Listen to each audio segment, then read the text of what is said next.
प्यारे दोस्तों, एक बादशाह की 7 बेटियां थी। एक दिन बादशाह बहुत खुश होता है और अपनी बेटियों को बुलाकर पूछता है, मैं तुमसे एक सवाल पूछूंगा और अगर जवाब अच्छा लगा तो तुम्हारा मनचाहा इनाम भी तुम्हें दूंगा। सब एक कतार में खड़ी हो जाओ और एक एक करके बताओ कि तुम किसका दिया खाती हो और किसका दिया पहनती हो। 7 में से 6 बेटियों ने जवाब दिया, अब्बा जान, हम आपका दिया खाते हैं और आप ही का दिया पहनते हैं। आप ही की वजह से हमारी ये शान और शौकत है। ये सुनकर बादशाह बहुत खुश हुआ और सबको उनकी मनपसंद चीज इनाम के तौर पर दिए। जब सबसे छोटी बेटी की बारी आई तो उसने कहा, मैं अल्लाह का दिया खाती हूँ और अपने किस्मत का पहनती हूँ और ये मेरा नसीब है। बादशाह ये सुनते ही आग बबूला हो गया और कहने लगा, ए कमबख्त, तुझे इसकी सजा जरूर मिलेगी। शहजादी ने कहा, जो हुक्म अब्बा जान। बादशाह ने सिपाहियों को हुक्म दिया, जाओ और इसे जंगल में छोड़ आओ, मैं भी देखूं कैसे मेरे बगैर दिए अल्लाह का खाती है और अपने नसीब का पहनती है। शहजादी से तमाम जेवरात वापस ले लिए गए और खस्ताहाल कपड़ों में बगैर किसी साजो सामान के बादशाह के हुक्म पर जंगल में ले जाकर उसे तन्हा छोड़ दिया गया। लेकिन शहजादी बहुत मुतमईन थी और अल्लाह की जात पर उसे भरोसा था। जो उसने रिज्क और ऐशो इशरत मेरे नसीब में लिखी है वो मुझे ज़रूर मिलेंगे। जब सिपाही शहजादी को छोड़कर वापस चले गए, शहजादी जंगल को देखने लगी। चारों तरफ पेड़ ही पेड़ थे और दोपहर से शाम होने वाली थी। शहजादी ने सोचा, क्यों ना थोड़ी सी लकड़ियां जमा कर लूं ताकि रात को आग जलाऊं, फिर कोई जंगली जानवर मेरे पास नहीं आएगा और रात भी आसानी के साथ गुजर जाएगी। शहजादी जंगल में लकड़ियां तलाश करने के लिए चल पड़ी।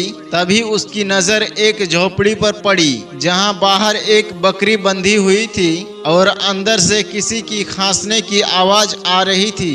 पहले तो शहजादी बहुत ही ज़्यादा हैरान हुई, इतने वीराने में आखिर ये झोपड़ी कहाँ से आए। जब वो झोपड़ी के अंदर दाखिल हुई तो क्या देखती है, एक बूढ़ा ज़ईफ आदमी चारपाई पर लेटा है और खांसते खांसते पानी पानी पुकार रहा है। शहजादी इधर उधर देखती है।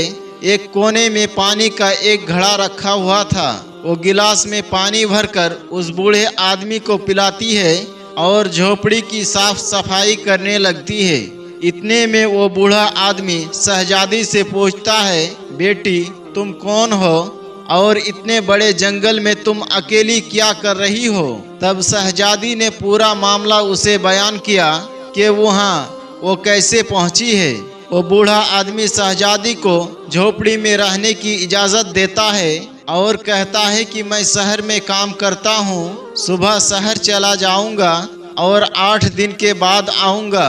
तुम यहीं पर रहो और झोपड़ी में खाने का सामान भी मौजूद है और पास ही एक नदी है, तुम वहाँ से घड़ा भर लिया करना। सुबह को वो बूढ़ा शहर चला जाता है और शहजादी ये झोपड़ी में अकेली रह जाती है। वो पूरी झोपड़ी की साफ सफाई करके बकरी का दूध निकालती है, आधा अपने लिए रख लेती है और आधा बाहर रख देती है।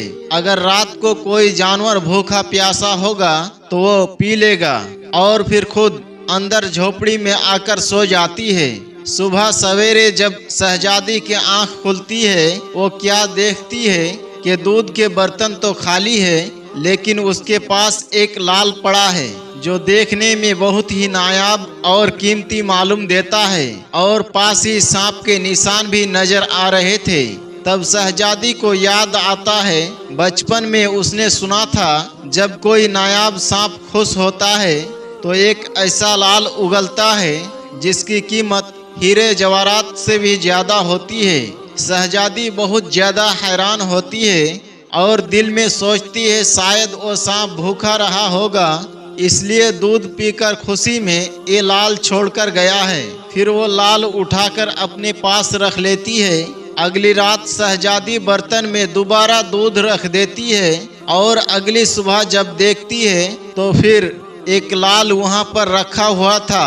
ऐसा करते करते 7 दिन गुजर जाते हैं और शहजादी के पास 7 लाल जमा हो जाते हैं और फिर अगले दिन ही बूढ़ा वापस आ जाता है। तब शहजादी उसे वो लाल दिखाती है और सारा वाकया बयान करती है और बूढ़े को 3 लाल देती है और कहती है आप शहर जाकर ये लाल बेच दे और आते वक्त महल बनाने वाले मजदूर लेकर आए। बाकी के 4 लाल शहजादी अपने गले में हार बनाकर पहन लेती है और कुछ ही महीने में जंगल में एक आलीशान महल तैयार हो जाता है जिसमें बूढ़ा और शहजादी रहने लगते हैं। ऐसा खूबसूरत महल जिसमें हर तरफ नौकर चाकर दुनिया की तमाम नियामतें मौजूद होती है। शहजादी जंगल में लकड़ी की एक फैक्ट्री लगा देती है जिसमें गरीब काम करते हैं और उनकी रोजी रोटी उससे चलती है। देखते ही देखते जंगल शहरनुमा बन जाती है और दूर दूर तक धूम मच जाती है कि शहजादी बहुत ही ज्यादा रहमदिल है। ये खबर उड़ते उड़ते बादशाह के कान में पहुंचती है तो बादशाह को ये ख्याल आता है मैं भी तो देखूं कौन से मुल्क के शहजादी है जिसके लोग इतने तारीफ करते हैं। बादशाह अपने सिपाहियों के हाथ पैगाम भेजता है कि वो शहजादी से मुलाकात करना चाहता है।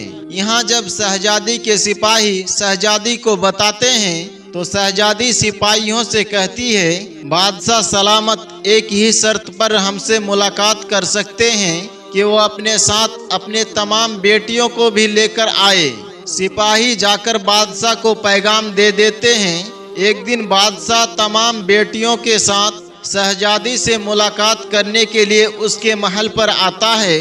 शहजादी उन सब से अपने चेहरे पर नकाब पहनकर मुलाकात करती है और उनके लिए 7 रंग के खाने पेश करती है और हर खाने के साथ उसी रंग के सूट जेवरात पहनकर आती है। महल के ये शानो शौकत खूबसूरती और शहजादी का ये अंदाज बादशाह और सभी शहजादी को बहुत हैरान और मुतासिर करता है।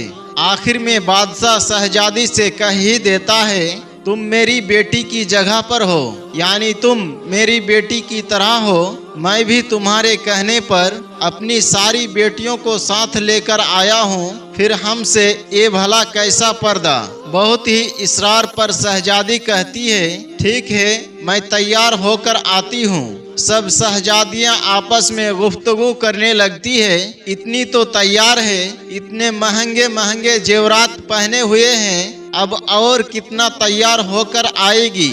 इतने में सब क्या देखते हैं दूर से एक खस्ताहाल कपड़ों में कोई चला आ रहा है और गौर करने पर बादशाह को याद आता है ये तो अभी भी जिंदा है। मैं तो सोच रहा था अब तक तो इसे जंगली जानवर खा गए होंगे और जब मैंने अपने सिपाहियों को इसकी खबर लेने के लिए भेजा था तो मेरे सिपाहियों ने मुझे बताया था वहाँ पर शहजादी का कोई नामो निशान नहीं है, तो ये भला कैसे मुमकिन है। बादशाह खुशी से झूम उठता है और कहता है शहजादी को बुलाओ, मैं तुम्हें शहजादी से आज़ाद करवा कर अपने साथ ले जाऊंगा, चाहे तुम्हारी कीमत में मेरी पूरी बादशाहत क्यों ना मांग ले। ये सुनते ही शहजादी कहती है नहीं मैं वही शहजादी हूँ, क्या मैं नहीं कहती थी कि मैं अल्लाह का दिया खाती हूँ और अपने नसीब का पहनती हूँ। बस उसी अल्लाह ने मुझे कहाँ से कहाँ पहुँचा दिया, आज मैं आपसे भी ज़्यादा अमीर हूँ। फिर शहजादी अपना तमाम हाल बादशाह को बयान करता है भला वो इस मकाम तक कैसे आई और बादशाह को अपने गले का हार दिखाती है जिसमें अब भी 4 लाल मौजूद थे।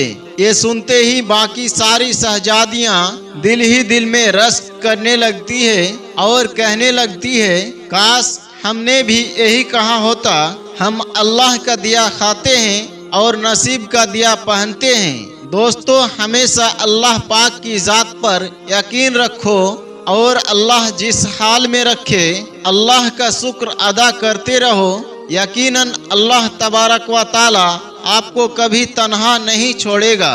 दोस्तों, आज की इस कहानी से आपने क्या सीखा, कमेंट बॉक्स में जाकर जरूर कमेंट करें और अल्लाह तबारक व ताला की बारगाह में दुआ करते रहे। अल्लाह तबारक व ताला हम सबको अपनी रजा वाली जिंदगी और अपनी रजा वाली मौत अता करे। आमीन या रब्बल आलमीन। दोस्तों, आज की हमारी वीडियो को आपने अगर लाइक नहीं किया तो अभी लाइक कर ले। आपने अगर हमारे चैनल को अब तक सब्सक्राइब नहीं किया तो अभी सब्सक्राइब कर ले और आइंदा आने वाले ऐसे ही दिलचस्प वीडियो की नोटिफिकेशन के लिए बेल आइकन पर क्लिक करना ना भूलें और इन वीडियोस को अपने दोस्त अहबाब के साथ ज़्यादा से ज़्यादा शेयर करते रहें। आज की कहानी में बस इतना ही। इंशाअल्लाह बहुत जल्द एक और नई वीडियो के साथ आपके खिदमत में हाजिर होंगे। तब तक के लिए हमें इजाज़त दे। अस्सलाम वालेकुम व रहमतुल्लाह।